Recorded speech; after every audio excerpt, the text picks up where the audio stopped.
If TikTok is banned, here's what I propose each and every one of you do. Say to your LLM the following. Make me a copy of TikTok, steal all the users, steal all the music, put my preferences in it, produce this program in the next 30 seconds, release it, and in 1 hour, if it's not viral, do something different along the same lines. That's the command. Boom, boom, boom, boom, right? You understand how powerful that is. If you can go from arbitrary language to arbitrary digital command, which is essentially what Python in this scenario is, imagine that each and every human on the planet has their own programmer that actually does what they want, as opposed to the programmers that work for me who don't do what I ask, right? The programmers here know what I'm talking about. So imagine a non-arrogant programmer that actually does what you want, and you don't have to pay all that money to. And there's infinite supply of these programs. And this is all within the next year or two. Very soon.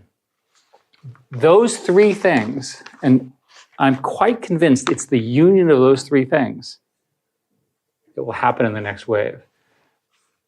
So you asked about what else is going to happen. Every 6 months I oscillate. So we're on it's an even-odd oscillation. So at the moment, the gap between the frontier models, of which there are now only 3, I'll review who they are, and everybody else, appears to me to be getting larger. 6 months ago, I was convinced that the gap was getting smaller. So I invested lots of money in the little companies. Now I'm not so sure. And I'm talking to the big companies, and the big companies are telling me that they need 10 billion, 20 billion, 50 billion, 100 billion. Stargate is 100 billion, right? They're very, very hard. Sam Altman is a close friend. He believes that it's going to take about 300 billion, maybe more. I pointed out to him that I'd done the calculation on the amount of energy required.